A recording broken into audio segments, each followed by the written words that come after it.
Sir ಇದು ಶ್ಲೋಕ ಇಲ್ವಾ ಸರ್ ಇದು ಬರ್ತಾ ಇರ್ತದೆ ನೀವು ಮಾಡೋದು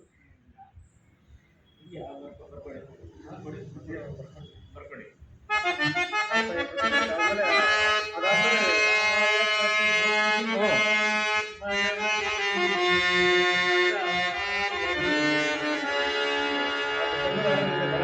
ಬರ್ಕೊಟ್ರೆ ಲಾಸ್ಟಲ್ಲಿ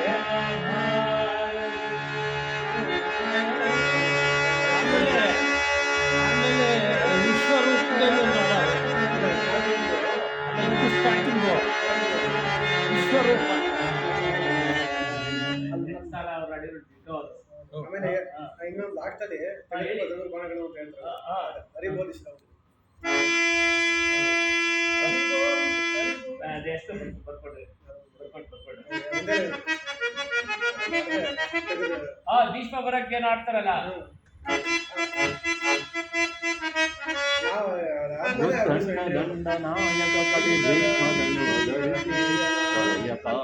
ಅಷ್ಟೇ ಅಷ್ಟೇ ಅಷ್ಟೇ. ಹುಡುಗಿನಂತೆ ನೀವ್ ಎಂಟ್ರಿ ಕೊಡ್ತೀರಾ ಅವಾಗ ಹುಡುಗಿನಂತೆ ತಗೋತೀರಾ? ಅಲ್ಲಲ್ಲ ಅಷ್ಟೇ ಅಷ್ಟೇ ತಾನೆ. ಇನ್ನೇನ್ ಮುಂದಕ್ಕಿದೆಯಾ ಅದು? ವಿಜಯನ ಎದುರು ನಿಂತ ಅಷ್ಟೇ ತಾನೆ. ಇನ್ನು ಮುಂದಕ್ಕೆ ಎಂಡ್ ಆಗೋಯ್ತದೆ. ನಾವು ಎಂಡ್ ಆಗೋಯ್ತದೆ. ನೀವು ಪಾತ್ರ ಮಾಡ್ತಾ ಇದ್ದೀರಲ್ಲ, ನೀವು ಪಾತ್ರ ಮಾಡೋದ್ರಿಂದ ಅದು ಅಲ್ಲಿಗೆ ನಿಲ್ಸಿ ನಿಮ್ದು ಎಂಟ್ರಿ ಕೊಡಿಸ್ಬೇಕು. ಇಲ್ಲ ಅಂದ್ರೆ ನಾಟಕನೇ ಅಲ್ಲಿಗೆ ಹರಿಬೋಧಿಸಿದ ನೀತಿ ಬೋಧೆಯಿಂದ ಕವಿದ ಮಮಕಾರವ ತೊಲಗಿಸಿ ಬಿಡಿದ ಗಾಂಧಿ ಅಷ್ಟೇ.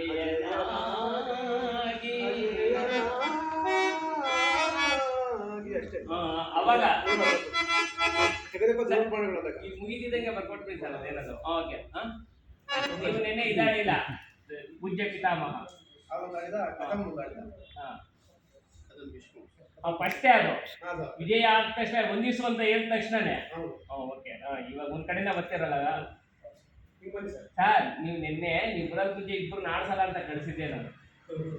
ಈ ವೆಂಕಟಪ್ಪ ಸರ್ ಇದ್ದಿದ್ಕೆ ಅವರೆಲ್ಲ ಇನ್ನ ಆಚೆ ಇದ್ದಿದ್ಕೆ ಆಮೇಲೆ ನಿಮ್ಮದ್ರಲ್ಲಿ ನಮ್ದೇ ಹೆಸರು ಇರೋದು ಬಿಡ್ರಿ, ಲೋಕೇಶ್ ಮೂರ್ತಿ ಅಂತ. ಇವ್ರು ಯಾರು ಇಲ್ಲ, ಆಡ್ಸದೆ ಏನು ತೊಂದ್ರೆ ಇಲ್ಲ. ಆದ್ರೆ ಮುಂಚೆ ಇನ್ನ ಎಣ್ಣಾಟದವ್ರು ಬಂದ್ರು, ಇಲ್ಲ ಆಡ್ಸಲ್ಲ. ಅವರು ಆಂಜನೇಯಂದೊಂದು, ರಾಮಚಂದ್ರ ರಾವ್ ಒಂದು. ಯಾಕೆ ನಮ್ಗೆ ರಾಮಚಂದ್ರ ರಾವ್ ಫೋನ್ ಮಾಡಿಸಿದ್ರು ಯಾರಿಗಾನ ಬಂದ್ರೆ ಒಬ್ರಿಗೆ ಮಾಡಿಸಿ ಒಬ್ರಿಗೆ ತಿರ್ಗ ಸಂಜೆ ಬಂದ್ರು ಕೀಬೋರ್ಡ್ ಅಲ್ಲಿ ಆಡ್ಕೊಂತೀರಾ ಆಡ್ಕೊಳ್ಳಿ, ಡೈರೆಕ್ಟ್ ಆಡ್ಕೊಂತೀರಾ ಆಡ್ಕೊಳ್ಳಿ ಅಷ್ಟೇ. ಆಡಿದ್ರೆ ಮುಗಿಸ್ಕೊಂಡು ಹೋಗಿ ಏನಂತೆ ಪ್ರಾಕ್ಟೀಸ್ ಅಂದ್ರೆ ನಂಗೆ ಆಗಲ್ಲ. ನಾವು ಫ್ರೀ. ಓಕೆ, 35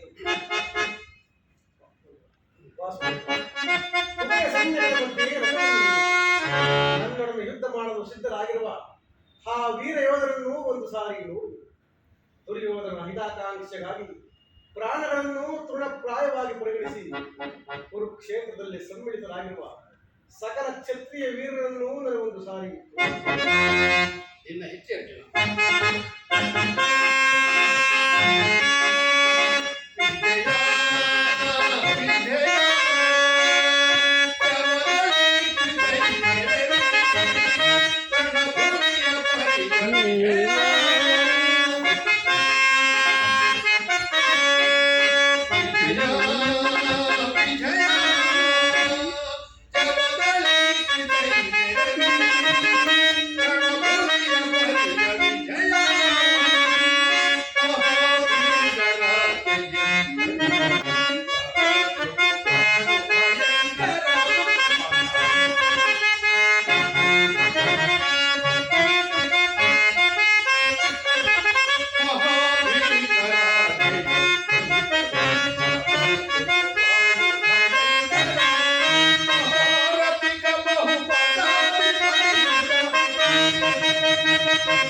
ಚತುರಂಗ ಬಲ ಸಮೇತ ನೋಡು ಚದುರಂಗ ಬಲ ಸಮೇತವಾದ ಅರ್ಜುನ, ನೋಡು ಕೌರವನ ಚತುರಂಗ ಬಲ ಸಮೇತವಾದ ಸೈನ್ಯವು ಪ್ರಚಂಡ ಚಂಡಮಾರುತದಂತೆ ಉನ್ಮೀಲಿತವಾದ ಸಾಗರದಂತೆ ಕಾಣುತ್ತಿದೆ.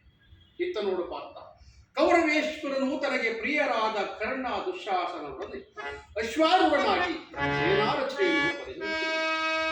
ಅವರ ಹಿಂದೆ ಸಿಂಧುರಾಜ ಶಕುನಿ, ಜಯದ್ರಥನ ಬಲಗಡೆ ಒಂದೇ ವಿಧವಾದ ಚತುರಸ್ಪರ್ಧಗಳಲ್ಲಿ ಕುಳಿತಿರುವವರೇ ಕೌರವೇಶ್ವರನ 98 ಮಂದಿ ಸಹೋದರರು. ಆ ಸಮ್ಮುಖದಲ್ಲಿಯೇ ದುರ್ಯೋಧನನ ಮಕ್ಕಳು. ಅವರ ರಕ್ಷಣೆಗಾಗಿ ಧನುರ್ಧಾರಿಯಾದ ದ್ರೋಣನ ಪಾರ್ಶ್ವದಲ್ಲಿ ಮಲ್ಕಲಾಧಾರಿಯಾದ ಗಂಭೀರ ಮುದ್ರೆಯಿಂದ ನಮ್ಮ ಕಡೆ ಇತ್ತ ನೋಡು ಪಾತ್ರ, ಸ್ವರ್ಣಮಯವಾದ ಅಷ್ಟಾಶ್ವ ಶೋಭಿತ ರಥದಲ್ಲಿ ಶ್ವೇತವಸನಧಾರಿಯಾಗಿ ಕುಳಿತಿರುವ ಆ ಮಹಾಪುರುಷನೇ ಕೌರವನ ಸೇನಾಪತಿ ಭೀಷ್ಮ. ನರೆಗೂಡಿನಿಂದ ತುಂಬಿದ ಅವನ ಮಸ್ತಕದಲ್ಲಿ ವಜ್ರ ಖಚಿತವಾದ ಅಧಿಕಾರ ಆತನೂ ನಿಮ್ಮ ಭರತವಂಶದ ಕೀರ್ತಿಯೋತಿ. ಯುದ್ಧವನ್ನು ಪ್ರಾರಂಭಿಸುವ ಮೊದಲು ಆ ಮಹಾಪುರುಷನಿಗೆ ವಂದಿಸುವುದು.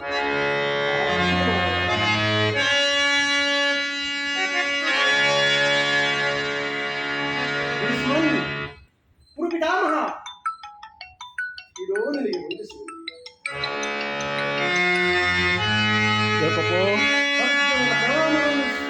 ಇವಾಗ ಬಂದೆ ನಾನು ನಕ್ಷತ್ರ. ಕಥಂ ವಿಶ್ವಮಿಲ್ಲ. ಅದು ನೀವು? ಇದು? ಪ್ರಣಾಮಗಳನ್ನು ಸ್ವೀಕರಿಸಿ. ಅಲ್ಲೇ ಇವನ ಹತ್ರ ಆಯ್ತು ನಾವು ಪೂಜಾರಿ ಹತ್ರ. ಎರಡು ಗ್ಲಾಸು. ನನ್ನ ಜೀವನದಲ್ಲಿ ಇಂತಹ ಪವಿತ್ರವಾದ ಸಮಯ. ಉದಯ್ ಈಗ ನನ್ನ ಮನಸ್ಸಿನಲ್ಲಿ ಹುಟ್ಟುತ್ತಿರುವ ಭಾವನೆಗಳನ್ನು ನೀರಲ್ಲಿ ತಿಳಿಸಬಲ್ಲೆನಾದರೂ ಹಿರಿಯರು ಹತ್ತಿರದ ಪತನವೇ ಹಲವು ಉತ್ಥಾನವೇ ದೇವಾ. ಮಿತ್ರ, ಏನಾಯಿತು? ಏಕೆ ವಿಚಲಿತನಾಗಿರುವೆ? ರೆಡಿ ಇದೀನಿ ಸರ್. ನೀವು ಹೇಳ ಜ್ಞಾಪಿಸೋದೇ ಬೇಡ.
ಅಂಗ ಪ್ರತ್ಯಂಗಗಳಲ್ಲಿಯೂ ದಾರುಣ ಜ್ವಾಲೆ. ಬೇಸಿಗೆಯ ಬಿಸಿಲಿನಲ್ಲಿ ಬೆಂದ ತಾವರೆಯಂತೆ ನನ್ನ ಮುಖವು ಬಹಳುತ್ತಿರುವುದು. ಶರೀರದಲ್ಲಿ ಕಂಪನವು ರೋಮಾಂಚನ ಉಂಟುತ್ತಿರುವುದು. ಕೈ ಕಾಲುಗಳಲ್ಲಿ ನಿಲ್ಲಲು ಪ್ರಾಣವಿಲ್ಲ. ನಾಲಿಗೆಯೂ ಒಣಗುತ್ತಿರುವುದು. ಗಾಂಡೀವವು ಕೈಯಿಂದ ಜಾರಿತು. ಪರಮಾತ್ಮ, ನಾನು ನೋಡುತ್ತಿರುವುದಾದರೂ ಏನನ್ನು? ಇವರೆಲ್ಲರೂ ನನ್ನ ಬಂಧು ಬಾಂಧವರು, ಗುರು ಹಿರಿಯರು, ಜಾತಿಗಳು, ಮಿತ್ರರು. ಇವರು ಅದೆಷ್ಟು ಜನರ ದಮನಿಗಳಲ್ಲಿ ಭರತ ವಂಶರ ಪವಿತ್ರವಾದ ರಕ್ತವು ಹರಿಯುತ್ತಿರುವುದೆಂಬುದನ್ನು ನೀನು ಬಲ್ಲೆಯ? ಕೇವಲ ರಾಜ್ಯದ ಮೇಲಿನ ಆಸೆಗಾಗಿ ಇವರನ್ನು ವರಿಸಲು ನನ್ನಿಂದ ಆಗದು. 3 ಲೋಕದ ಸಾರ್ವಭೌಮ ಪರಮೆಯ ಸಲುವಾಗಿ ಈ ಗುರುವಲ್ಲಿ ಜಾತಿ ಹಿಂಸೆಗೆ ಕೈಯಾಕಲಾರೆ. ನನಗೆ ಯುದ್ಧವು ಬೇಡ, ರಥವನ್ನು ಹಿಂದಿರುಗಿಸಿಲ್ಲ.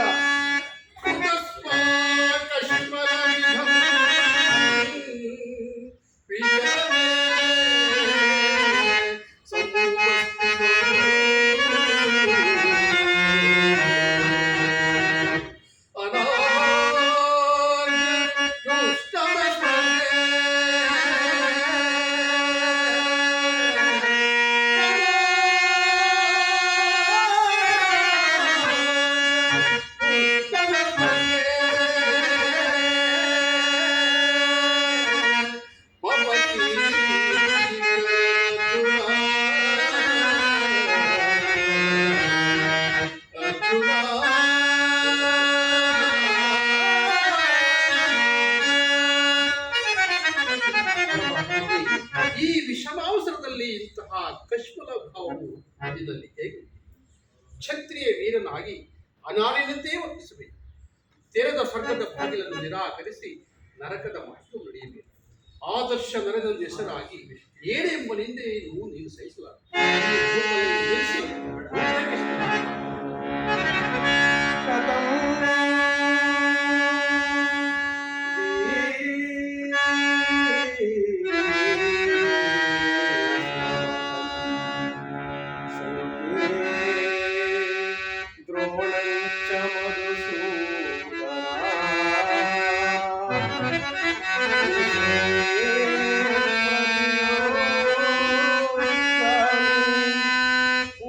ಇದು ಆಡಿರೋದಾಯ್ತಾ? ನೀವು ಆಡಿರೋದಾಯ್ತಾ? ರೆಕಾರ್ಡ್ ಒಂದು ನಿಮಿಷ ಕೇಳಿಸೋಕ್ಕಾಗುತ್ತೆ ಈಗ? ಇಲ್ಲಾಂದ್ರೆ ಆಮೇಲೆ ಕೇಳಿಸ್ತೀರಾ? ಮುಗಿಸ್ಕೊಂಡಿ ಆಮೇಲೆ ಕೇಳಿಸ್ತೀನಿ. ಆಡ್ತೀನಿ, ಮತ್ತೆ ಆಡ್ತೀನಿ. ಇದನ್ನು ಮಾತ್ರ, ಇದೊಂದು ಮಾತಾಡಿ. ಪರಮಾತ್ಮ, ಒಂದು ಸಾರಿ ಪುರುಷೈನ್ಯದ ಕಡೆಗೆ ದೃಷ್ಟಿಸಿ ನೋಡು. ಈಶ್ವರನು ನನ್ನ ಪೂಜ್ಯ ಪುತ್ರ. ಆಚಾರ್ಯ ದ್ರೋಣರು ನನಗೆ ಹಸ್ತ್ರ ಶಿಕ್ಷಣಗಳನ್ನು ಕಲಿಸಿಕೊಟ್ಟರು. ಪೂಜಾರ್ಹರಾದ ಇವರುಗಳ ಮೇಲೆ ನಾನು ಬಾಣಗಳನ್ನು ಪ್ರಯೋಗ ಮಾಡುವುದೇ? ಗುರುವಲಿಯಿಂದ ಫಲಿಸುವ ಸಂಪತ್ತಿನ ಭಿಕ್ಷಾವೃತ್ತಿಯೇ ಶ್ರೇಯಸ್ಕರವಾದುದು. ಬಂಧು ಬಾಂಧವರನ್ನು ರಕ್ತದಿಂದ ತೊಯ್ದು ರಾಜಭೋಗವನ್ನು ಅನುಭವಿಸುವ ಇಚ್ಛೆಯೂ ನನಗಿಲ್ಲ. ಅಶಾಶ್ವತವಾದ ರಾಜಲೋಭಕ್ಕೊಳಗಾಗಿ ಶಾಶ್ವತವಾದ ಧರ್ಮವನ್ನು ನಾಶಗೊಳಿಸಲು ಸ್ವಜನವರೆಯೂ ನನಗೆ ಸಮ್ಮತವಲ್ಲದೆ ಸಮ್ಮತವಲ್ಲ. ಅಸ್ಥಿರಂ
ಆನಂದಿಸುವುದು ಸಂಭವ.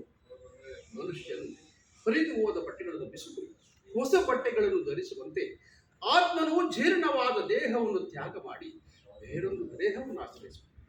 ಮರಣವು ದೇಹದ ನಾಶ, ಅವಿನಾಶಿಯಾದ ಆತ್ಮದ ಅವಸಾನವಾಗಿದೆ. ದೇಹಕ್ಕೆ ಬಾಲ್ಯ, ಯೌವನ, ವಾರ್ಧಕ್ಯಾದಿ ಅವಸ್ಥೆಗಳು ಪ್ರಾಪ್ತವಾಗುವಂತೆ ಮಾನವನಿಗೆ ದೇಹಾಂತರ ಪ್ರಾಪ್ತಿಯು ಸಾಧ್ಯವಾಗಿದೆ. ಪಂಡಿತನಾದರೂ ಅದರ ಸಲುವಾಗಿ ದುಃಖಿಸುವುದಿಲ್ಲ. ಈ ಭೀಷ್ಮ, ದ್ರೋಣರು, ನಾನು, ನೀನು ಕೂಡ ಹಿಂದೆ ಅನೇಕ ಸಾರಿ ಜನಿಸಿದೆವು, ಮುಂದೆಯೂ ಜನಿಸಿದೆವು. ಜನ್ಮ ಮೃತ್ಯುಗಳು ಪ್ರವಾಸದ ಆತ್ಮನ ಅನಂತ ಪ್ರವಾಸದ ಅಂತರಗಳು. ಹುಟ್ಟಿದವನಿಗೆ ಮರಣವು, ಮೃತನಿಗೆ ಪುನರ್ಜನ್ಮವು ಮೊದಲೇ ನಿಶ್ಚಿತವಾಗಿದೆ. ಅವಶ್ಯವಾಗಿ ಆಗಬೇಕಾದುದಕ್ಕೆ ಮೂಢನಂತೆ ಚಿಂತಿಸಿ ಪಾಲಿಸಬೇಕು. ಯುದ್ಧವು ಕ್ಷತ್ರಿಯ ಧರ್ಮ, ನಿನ್ನ ಧರ್ಮವನ್ನು ನೀನು ಪಾಲನೆ ಮಾಡಬೇಕು. ಪರಮಾತ್ಮ, ಯುದ್ಧದ ಹೆಸರೆತ್ತಿದರೆ ನನ್ನ ಹೃದಯವು ಕಂಪಿಸತೊಡಗುವುದು. ಉತ್ಸಾಹ, ಸೈಕ್ಯಾದಿತ್ಯಗಳಿಂದ ನನ್ನ ಸರ್ವಾಂಗಗಳು ನಿಶ್ಚೇಷ್ಟವಾಗಿರುವು. ಆದರೂ ನಾನು ಹೇಳಿಯಲ್ಲ, ಪಾಪ ಭೀತಿಯಿಂದ ಯುದ್ಧ ವಿಮುಖನಾಗಿರುವುದು. ಹೇಳು ಕೃಷ್ಣ, ಕ್ಷತ್ರಿಯನಿಗೆ ಯುದ್ಧದ ಹೊರತಾಗಿಯೂ ಮತ್ಯಾವ ಧರ್ಮವೂ ಇಲ್ಲವೇ? ಸ್ವಧರ್ಮ ಪಾಲನೆಯಲ್ಲಿ ಪ್ರಾಣಗಳನ್ನಾದರೂ ತ್ಯಜಿಸಬಹುದು. ಪರಧರ್ಮ ಒಲವು ಇದು ಧರ್ಮಯುದ್ಧ. ನೀನು ಈ ಯುದ್ಧದಿಂದ ನಿವೃತ್ತನಾದರೆ ಸ್ವಧರ್ಮವನ್ನು ಉಲ್ಲಂಘಿಸಿದ ಕೀರ್ತಿ ಬಾಧೆ ನಿನ್ನಂತಹ ಸಂಭಾವಿತನಿಗೆ ಅಕೀರ್ತಿಯು ಮರಣಕ್ಕಿಂತ ದೂರದು. ಶತ್ರುಗಳು ಈ ಏಡಿ ಎಂದು ಹಳೆಯುವುದು, ವಂಚಕನೆಂದು ನಿಲ್ಲಿಸುವ. ನೀನು ಈ ಮನೋವಿಕಾರವನ್ನು ಬಿಟ್ಟು ಸ್ವಧರ್ಮವನ್ನು ಪಾಲನೆ ಮಾಡು. ಕರ್ಮವು ಪೌರುಷದ ಲಕ್ಷಣ. ಅಕರ್ಮನಾದ ಮಾನವನು ಜೀವಂತ ಶವದಂತೆ ಸರ್ವರನೆಂದಿಗೂ ಪಾತ್ರದು, ಸರ್ವರಿಂದ ವರ್ಜಿತನು. ಅಜ್ಞಾನದಿಂದ ನೀನು ಕರ್ಮಭ್ರಷ್ಟನಾಗಬೇಡ ಪಾರ್ಥ.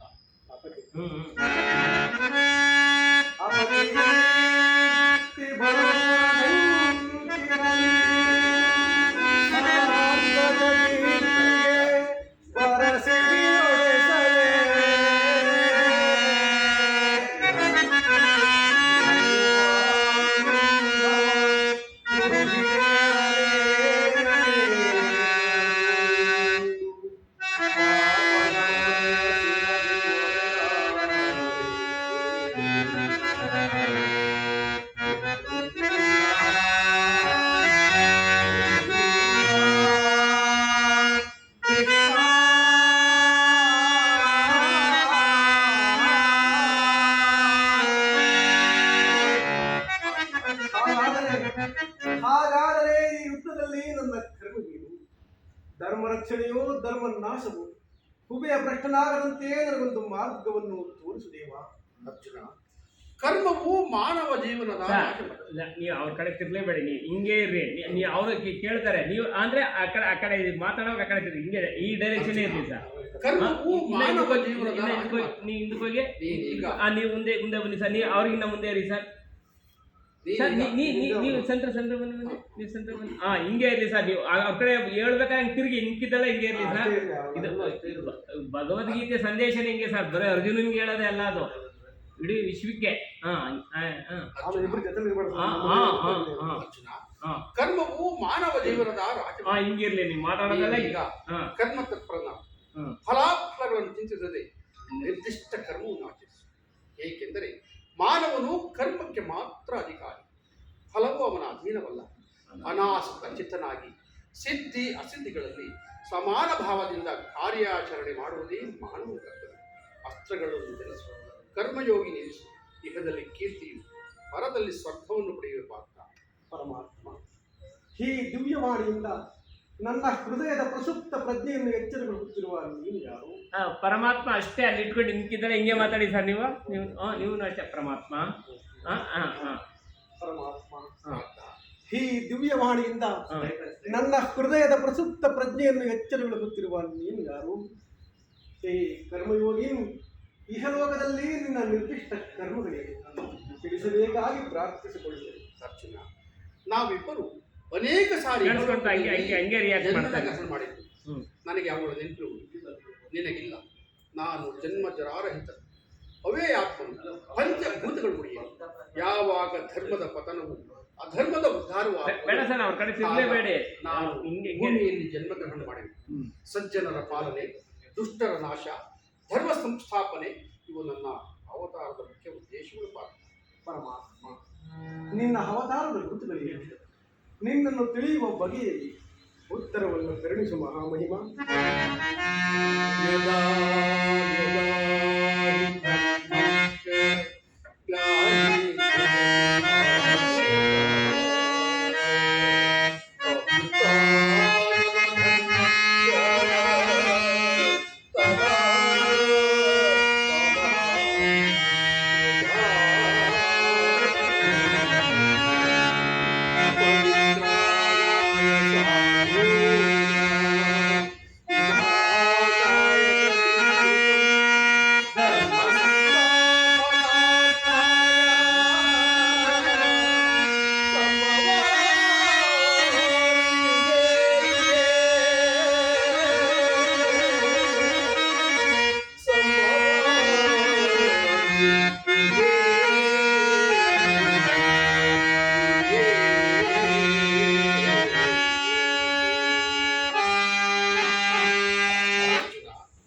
ನಾನು ಮಾಯಾರೂಪಿ, ದರಿದ್ರಿ ಎನಿಸಿ ಸರ್ವ ಪ್ರಪಂಚವನ್ನು ಧಾರಣ ಮಾಡಿ ಜಲರೂಪದಿಂದ ಪ್ರಾಣಿಗಳಿಗೆ ಜೀವವನ್ನು ಕೊಡುವೆ.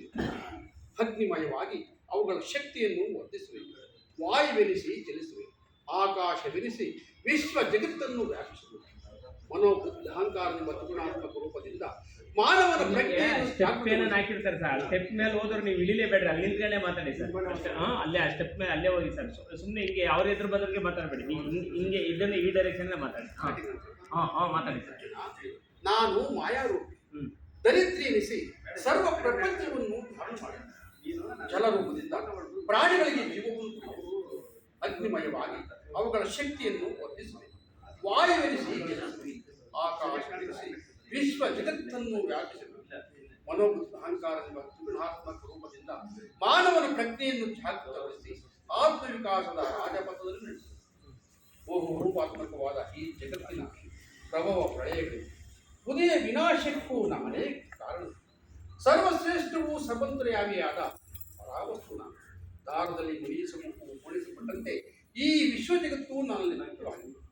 ನಾನು ನೀರಿನಲ್ಲಿ ಪ್ರಸಾದವನ್ನು, ಚಂದ್ರ ಸೂರ್ಯರ ಕಾಂತಿಯನ್ನು, ವೇದಗಳಲ್ಲಿನ ಓಂಕಾರವನ್ನು, ಮನುಷ್ಯರಲ್ಲಿನ ಪೌರವನ್ನು, ಸಮಸ್ತ ಭೂತಗಳ ಆದಿಕಾರಣವನ್ನು ನಾನು. ದೇವತೆಗಳಲ್ಲಿ ಇಂದ್ರನು, ವೇದಗಳಲ್ಲಿನ ಸಾಮು, ಪರ್ವತಗಳಲ್ಲಿನ ಮೇಲು, ರುದ್ರರಲ್ಲಿ ಶಂಕರನು, ಋಷಿಗಳಲ್ಲಿ ನನ್ನ ವಿಭೂತಿಗಳು ಅಗಣ್ಯ, ಅನಂತ, ಅಬೋಧ. ಇದೊಂದು ಅಲ್ಪಾಂಶದಿಂದ ಜಗತ್ತಿನ ಸೃಷ್ಟಿ ಸ್ಥಿತಿ ಪ್ರಳಯಗಳು. ಎಂತಹ ಭಯಾನಕ ರೂಪವಿದು! ಮಾನವ ಚಕ್ಷುಗಳಿಂದ ನೋಡಲಾಗದು, ಪ್ರಭೆಯನ್ನು ನೋಡಲಾಗದು. ಕೈ ಕಾಲುಗಳು ಕಂಪಿಸುತ್ತಿರುವವು, ವಾಕ್ಸ್ಫೂರ್ತಿ ಇಲ್ಲ. ಕರುಣಾಮಯನೇ, ನಿನ್ನ ಸೌಮ್ಯ ರೂಪವನ್ನು ಧಾರಣ ಮಾಡು. ಭಕ್ತ ಪರಾಧೀನ, ಭಕ್ತರ ಹೃದಯದಲ್ಲಿ ಆನಂದ ತರಂಗಗಳನ್ನು ಬಿಡಿಸುವ ನಿನ್ನ ಸುಧಾ ಮಧುರವಾದ ಮಂದಹಾಸವನ್ನು ತೋರಿಸು. ಗೋಪಿಕಾ ವಲ್ಲಭ, ಲಲನಾ ಚಿತ್ತರಂಜಕವಾದ ನಿನ್ನ ಗಂಭೀರ ಸುಹಾಸವನ್ನು ಅಲ್ಲಿ ಹೆಣ್ಮನು ಅಲ್ಲಿ ಮಾತು ಹೆಣ್ಮನು ಚಿಂತಿರದ ಮಾತು ಹೆಣ್ಮನ ಇಲ್ಲೇ ಅಲ್ಲೇ ಬರುತ್ತೆ. ನಿನ್ನ ಗಂಭೀರ ಸುಹಾಸ ವದನವಿಲ್ಲಿ ಸರ್. ವಿಶ್ವರೂಪ ತೋರ್ಸಗಲ್ವಾ ಹಾಡೋದು? ಮಾತಾಡಿದ ತಕ್ಷಣ ಅಲ್ಲೇ ತೋರ್ಸಿದ್ಮೇಲೆ ಇದು ಮಾತು ಆಮೇಲೆ ಆಡುತ್ತೆ. ಹೌದೌದು, ತೋರ್ಸಿದ್ಮೇಲೆನೆ ತಥಾಸ್ತು ಪಾತ್ರ ನನ್ನ ನನ್ನ ಸಂಹಾರ ಮೂರ್ತಿಯ ದರ್ಶನ ಮಾಡಿ.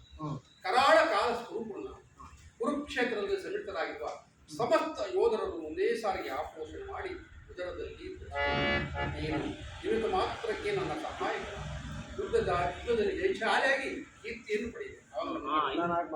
ಈಗ ಮಾತಾಡ್ಬಿಟ್ಟು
ಸಾಗರ ಮಧ್ಯದ ಪ್ರಶಾಂತ ಗಂಭೀರ ಜಲರಾಶಿಯಲ್ಲಿ ನಿಶ್ಚಲವಾಗಿ ನಿನ್ನ ಹೃದಯವು ಶಾಂತವಾಗಿ ಕುರುಕ್ಷೇತ್ರದ ರಕ್ತ ಪ್ರಳಯದಲ್ಲಿ ಈ ನಿನ್ನ ನೌಕೆಯು ಪಥಭ್ರಷ್ಟವಾಗುವುದಂತೆ ಮಾಡಿಕೊಂಡು ಸುರಕ್ಷಿತವಾಗಿ ದಡವನ್ನು ಮುಗಿಸಲು ನಾನು ಕರುಣಾಧಾರನಾಗಿ ನಿಂತುಕೊಂಡು ಪಾರ್ಥ ಅರ್ಜುನ ತೆಗೆದುಕೋ ಧನುರ್ಬಾಣಗಳನ್ನು ರಣಭೂಮಿಯಲ್ಲಿ ಮುಳುಗಿಸು ರಣಕಹಳೆಯನ್ನು.